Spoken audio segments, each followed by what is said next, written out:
Hello everyone, आप सभी का संहिताज एकेडमी में स्वागत है। और आज के सेशन में हम इंग्लिश, जो कि यहाँ पर लैंग्वेज वन में जो पैसेज और पोएम दिया गया है उसको सॉल्व करेंगे। तो ये एक नया टाइप ऑफ वीडियो मैं यहाँ पर रिलीज कर रही हूँ, जहाँ पर आपकी प्रैक्टिस हो जाएगी कि किस तरीके से आपको पैसेज या पोएम सॉल्व करना है। ठीक है, 2 वीडियोस मैंने हिंदी पैसेज सॉल्व कराने के ऑलरेडी पोस्ट करके रखे हैं। अब से इंग्लिश का भी मैं पैसेज और पोएम करवाऊंगी आप लोगों को। So without wasting any time let's get started. तो हमको यहाँ पर करना क्या है, हमको यहाँ पर क्वेश्चन नंबर 91 से लेकर 99 तक के जो क्वेश्चंस है उनका आंसर हमको ये पैसेज पढ़ के देना है। तो पैसेज पढ़ते वक्त, क्योंकि पैसेज बहुत बड़े होते हैं, तो हमको एक ही बारी में ध्यान से पढ़ना है कि किस तरीके से हम पढ़े, ताकि नेक्स्ट जो क्वेश्चंस आएंगे उनको हम सॉल्व कर सके। या फिर बहुत लोग ऐसे भी करते हैं कि वो एक बारी में क्या क्या क्वेश्चंस दिए गए हैं उनको एक बार देख लेते हैं, तो उनको एक आइडिया मिल जाता है कि इस पैसेज से कैसे क्वेश्चंस पूछे गए हैं। फिर जब वो पैसेज को पढ़ते हैं तो जिन एरियाज में उस क्वेश्चन का आंसर मिलेगा उन एरिया को थोड़ा अच्छे से थॉरली पढ़ते हैं। तो आप कोई भी तरीका अपना सकते हैं। मेन आपका जो एम होना चाहिए कि कितने कम समय में हम सही सही उत्तर ढूंढे। ठीक है, सो यहाँ पर हमको जो पैसेज दिया गया है उसको मैं पढ़ूंगी और एक्सप्लेन भी करती जाऊंगी। The very nature of the mind is restlessness. So हमारा जो माइंड है उसका प्रकृति कैसा है, उसका नेचर कैसा है, रेस्टलेसनेस, मतलब वो कभी भी स्थायी रूप से एक जगह पर टिका नहीं रह सकता, बहुत ही चंचल है। It can not stay at one place और hold one thought for long. तो ये एक जगह पर टिका नहीं रह सकता और ये सिर्फ किसी एक थॉट को भी पकड़कर रख के नहीं रख सकता। जैसे कि आप देखेंगे कि आप 1 मिनट बैठे हैं तो अभी आपका जो ध्यान है, आपका मन चला जाएगा कि अरे कल मेरे को ये काम करना है, मेरा ये काम बाकी है। तो बहुत सारे थॉट्स एक ही साथ चलते रहते हैं। तो इसका मतलब क्या है कि हमारा जो माइंड है वो किसी एक थॉट पर फिक्स नहीं है, ठीक है, ना ही वो किसी एक जगह पर टिका रहता है। For every thought that appears, so जो चिंताएं, जो थॉट्स आती है, there are comments, judgements and associations. तो ये जो थॉट आती है ये किससे रिलेटेड होती है, ये हमको जो कमेंट्स मिले हैं उससे रिलेटेड हो सकती है, किसी ने हमको जो जज किया, जो जजमेंट्स है उससे रिलेटेड हो सकती है, या फिर कोई भी बात जिससे जुड़ी हो उसी से मिलता जुलता थॉट्स अराइज करता है। जैसे कि आपको ऑफिस में किसी ने कुछ कह दिया तो आपके मन में क्या चलेगा कि अरे मुझे उसने ऐसा कैसे कह दिया, ठीक है, मैंने तो काम अच्छे से किया था। तो इस तरीके के थॉट्स आपके मन में आएंगे। Thinking is a continuous activity with the mind jumping from one thought to another from morning till night। तो ये जो सोचना है ये एक कंटिन्यूअस काम है, ठीक है। और हमारा जो माइंड है वो क्या करता है, एक विचार से दूसरे विचार की तरफ जंप करता रहता है। मतलब अभी हम एक विचार सोच रहे हैं, फिर नेक्स्ट टाइम दूसरे ही सेकंड हम दूसरा विचार सोच रहे हैं, और ऐसा चलता रहता है सुबह से लेकर रात तक। Like clouds in the sky or waves in the ocean, thoughts appear and disappear as if in ceaseless activity। तो ठीक ये बादलों की तरह जो आकाश में होती हैं और जो वेव्स होते हैं, जो तरंगे होती हैं समंदर में, उनकी तरह वो आती हैं, थॉट्स आती हैं और फिर गायब भी हो जाती है। और ये जो काम है ये चलता ही रहता है, चलता ही रहता है।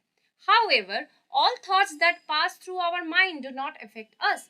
बट ये बात भी है कि सभी विचार हमको उतना इफेक्ट नहीं करते। We get affected when our ego is hit.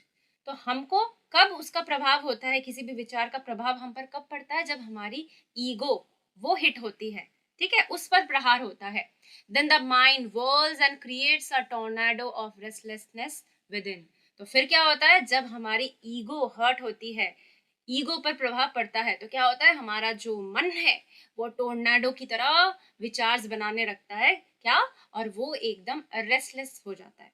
ठीक है, मतलब क्या कि वो स्थायी रूप से किसी एक जगह पर टिक कर नहीं रहता है, ठीक है, चंचल हो जाता है। A variety of probable scenarios crop up. How dare he insult me?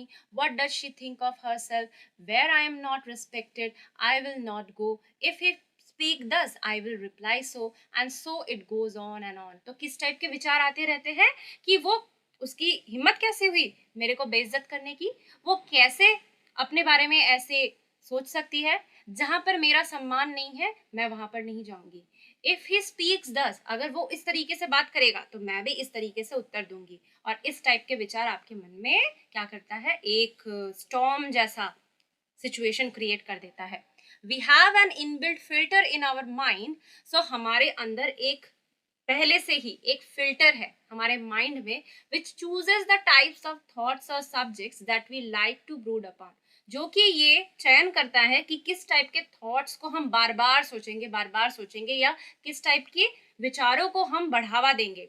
We are not born with this filter, but we acquire it over the years with the kind of books we read, the company we keep, and the subjects we are interested in. तो ये हमारे जन्म से ये filter रहता नहीं है, ठीक है। इसको हम अपने जीवन काल में इसको अर्जित करते हैं। कैसे? हम किस टाइप की बुक्स पढ़ रहे हैं, किस टाइप का हमारा संगत है, किस टाइप के सब्जेक्ट्स में हमको इंटरेस्ट है, तो इससे ये फिल्टर बनता है। तो इसीलिए बोलते हैं ना कि जैसा संग वैसा रंग, आपकी संगत जैसी होगी आप वैसे होंगे, ठीक है। और फिर अच्छे बुक्स पढ़ने से आपका मन शांत रहता है। तो इस टाइप की चीजें प्रभाव डालती है हमारे विचारों पर भी, और हमारी बुक्स कैसी हम पढ़ रहे हैं, हमारी संगत कैसी है, हमारे को कौन से सब्जेक्ट्स में इंटरेस्ट है, ये हमारे ये जो फिल्टर है इसको एक्वायर करने में मदद करता है। That is why some people are obsessed with football, cricket or fashion, while others could not care less for such things. इसीलिए कुछ कुछ लोगों को ज़्यादा इंटरेस्ट होता है फुटबॉल, क्रिकेट, फैशन में, whereas कुछ लोग होते हैं जिनको इनमें कुछ इंटरेस्ट ही नहीं है। This filter is built day by day by our actions, suggestions, teachings and influence of others. तो ये जो फिल्टर है ये दिन पर दिन बनती है हमारे एक्शंस, मतलब हम किस टाइप की काम कर रहे हैं उस पे, हमको क्या सजेशंस मिल रहा है, क्या हमने सीखा, या दूसरों का प्रभाव, उससे हमारा ये फिल्टर बनता है। We can ultimately choose our own filter. तो ये हम पर निर्धारित है कि हम किस टाइप की चीजों को अपने अंदर आने दे, ठीक है। So let us learn to build our filter wisely and strengthen it daily. तो इसलिए हमको क्या करना है कि हमें अपना जो फिल्टर है उसको कैसा बनाना है कि हम सिर्फ पॉजिटिव चीजें ही सुनेंगे, पॉजिटिव चीजें ही देखेंगे, तो इससे क्या होगा, मेरी लाइफ में एक पॉजिटिव प्रभाव पड़ेगा। तो हमको इस टाइप की फिल्टर किस टाइप का हो, वो एकदम बुद्धिमानी से, बुद्धिमत्ता से उसका चयन करना है, और इसी फिल्टर को स्ट्रेंथन भी करना है, इसको शक्तिशाली बनाना है, ताकि हमको छोटी मोटी बातें प्रभावित ना कर सके। सो 91 जो क्वेश्चन है वहां पर हमसे कहा गया है thoughts affect us when our. तो थॉट्स हम पर प्रभाव कब डालती है? The job is affected, sleep is disturbed, learning is affected, या प्राइड इज हर्ट। तो हमने यहाँ पर क्या पढ़ा था कि जब हमारी ईगो को क्या पड़ता है, धक्का, या उसको कोई हिट करता है या हमको हर्ट करता है, हमारी ईगो को हर्ट करता है, तो हमारे थॉट्स हमारे जीवन पर प्रभाव डालते हैं। तो उस हिसाब से प्राइड इज हर्ट जो है इसका सही उत्तर होगा। क्वेश्चन नंबर 92 में हमसे कहा गया है रीड द फॉलोइंग स्टेटमेंट्स। तो दो स्टेटमेंट्स दी गई है ए और B. Our reading decides the filter in our minds. तो ए वाला स्टेटमेंट कह रहा है कि हम जो पढ़ते हैं वही हमारी माइंड की जो फिल्टर है उसको डिसाइड करती है। ये बात तो सही है। The filter in our mind controls our likes but not dislikes. तो कह रहे हैं कि हमारे माइंड में जो फिल्टर है वो सिर्फ हमको क्या पसंद है उसी को कंट्रोल करते हैं, और जो ना पसंद है उसको कंट्रोल नहीं करते हैं। तो ये जो स्टेटमेंट है ये तो गलत है, क्योंकि यहाँ पर इसका जो सही उत्तर होगा उस हिसाब से जो ऑप्शन दिया गया है कि A is correct and B is incorrect, so option number 3 इसका सही उत्तर होगा।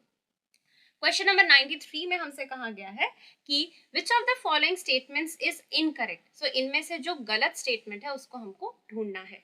तो पहला वाला स्टेटमेंट क्या कह रहा है, each one of us has an inborn filter in our mind. तो यहाँ पर कहा गया है कि जन्म से ही हमारे माइंड में ये फिल्टर मौजूद है, ऐसा हमको पैसेज में कहीं पे भी नहीं मिला है, हम ये एक्वायर करते हैं अपने जीवन में, ऐसा कहा गया। दूसरा जो स्टेटमेंट है कह रहा है we like to be respected when we go somewhere. तो ये बात तो सही है, सभी को अच्छा लगता है सम्मानित होना जहाँ पे भी वो जाए। The filter in our mind influences our action. So हमारी माइंड में कैसा फिल्टर है वो हमारे एक्शंस को भी इन्फ्लुएंस करता है। Our thoughts do not remain stuck at one point. तो हमारा जो विचार है वो किसी भी एक जगह पर टिका नहीं रहता।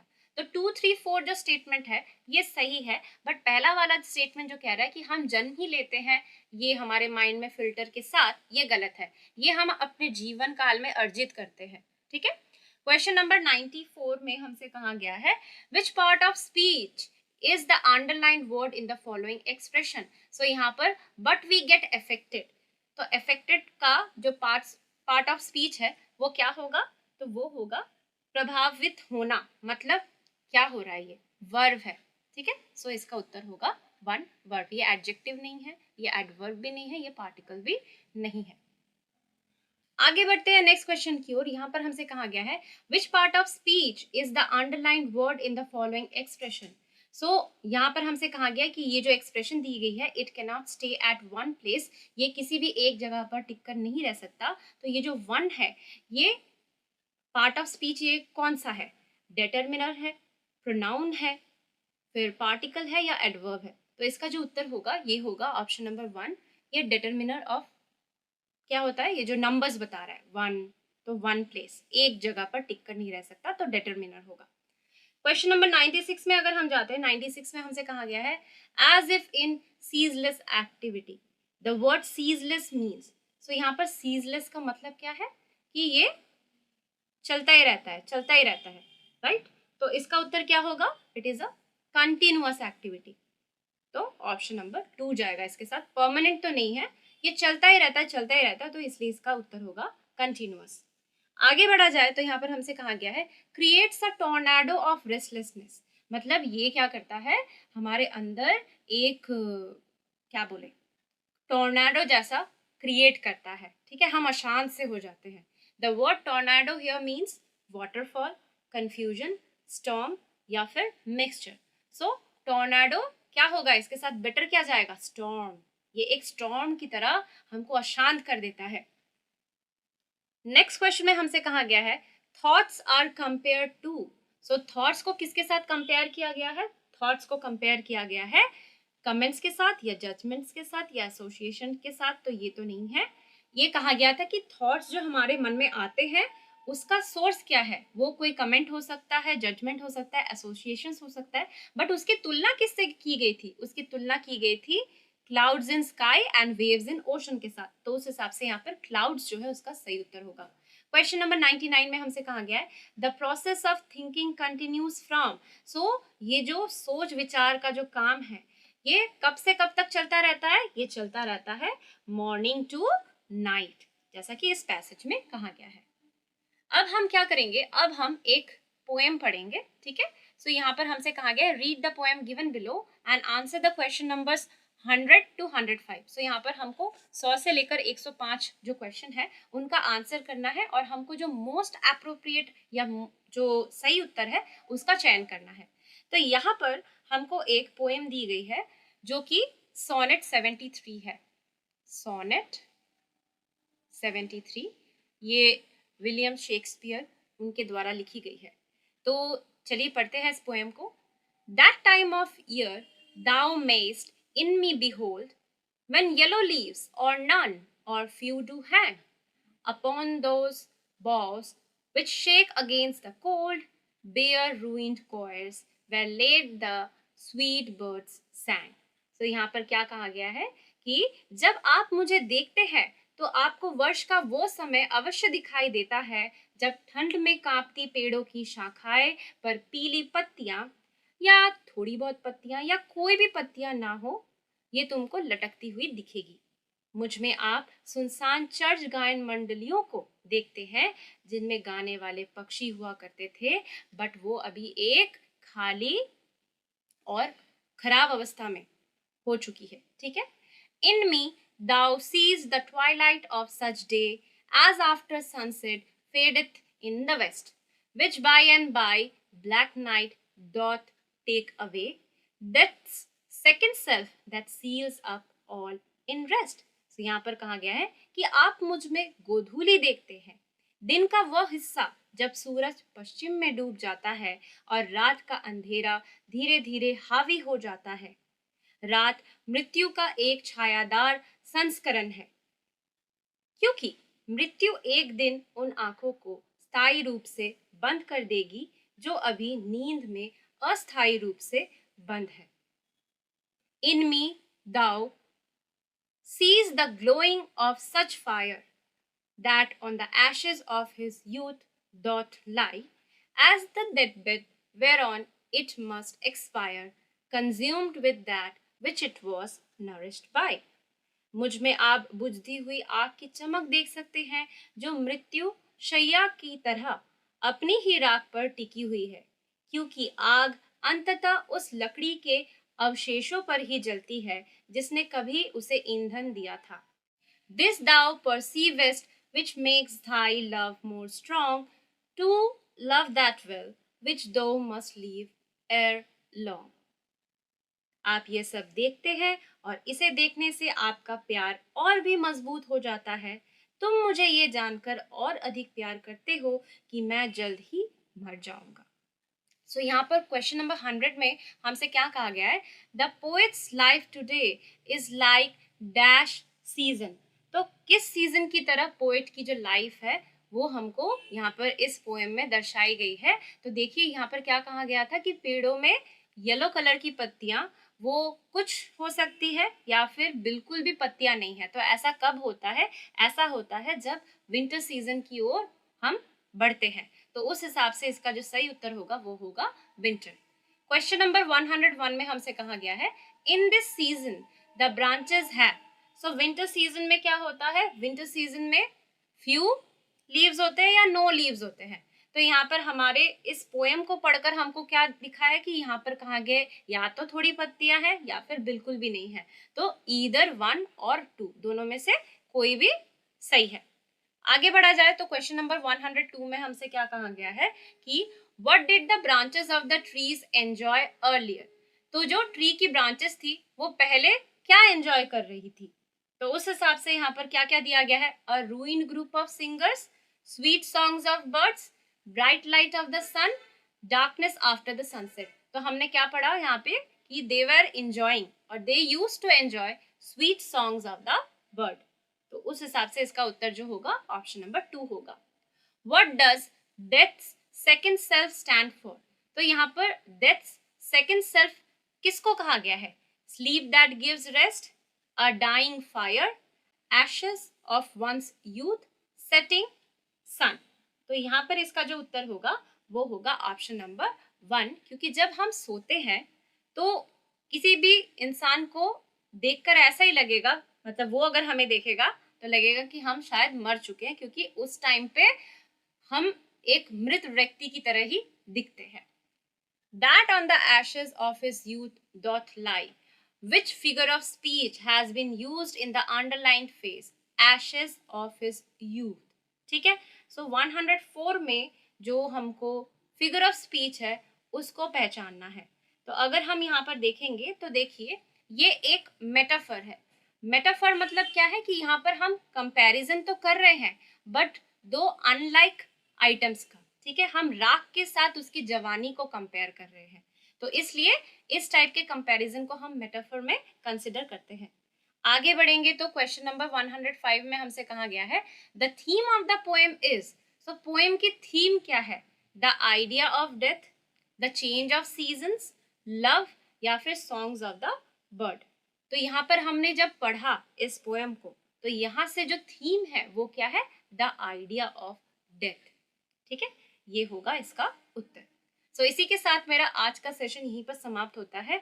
आज के सेशन को देखकर आपको लगा होगा कि शायद मेरी हिंदी थोड़ी सी अटक जाती है। एक्चुअली इंग्लिश का एकदम शुद्ध हिंदी में प्रोनाउंसिएशन करना, उसको ट्रांसलेट करना, उसमें थोड़ी सी दिक्कत होती है, बट आशा करती हूँ कि नेक्स्ट सेशंस में ये इसमें इम्प्रूवमेंट होगी। मैं ट्राई करूँगी कि और अच्छी तरीके से मैं बोल पाऊँ। वैसे तो मेरे को हिंदी बोलना आता है बट बीच में थोड़ा गैप हो गया था क्योंकि मैंने लास्ट हिंदी 10th स्टैंडर्ड में की है, तो अभी बहुत गैप आ चुका है, तो मैं इसमें भी इम्प्रूव करने की कोशिश करूँगी। अगर आपको मेरा आज का सेशन पसंद आया हो तो आप मेरे इस वीडियो को लाइक एंड शेयर कीजिए। मेरा चैनल सनीताज एकेडमी है, उसको सब्सक्राइब कीजिए और जो बेल आइकन है उसको प्रेस करके रखें ताकि आपको मेरे चैनल पर जो लेटेस्ट वीडियोज़ है उसकी अपडेट्स टाइम टू टाइम मिलती रहे। मैं अभी साइंस की वीडियोज़ बना रही हूँ जहाँ पर PYQs अलग से होते हैं और कॉन्टेंट के अलग से वीडियोज़ होते हैं। साथ ही साथ मैं हिंदी का पैसेज पोएम ये सॉल्व करा रही हूँ। इंग्लिश का भी मैं पैसेज एंड पोएम सॉल्व कराना स्टार्ट की हूँ आज से। तो आपको ऐसे सीटेट से रिलेटेड जो भी कंटेंट्स है ये मेरे चैनल पर देखने को मिलेंगे। तो ऐसे ही वीडियोस के साथ मिलते हैं अपने नेक्स्ट सेशन में। Till then take care and bye bye.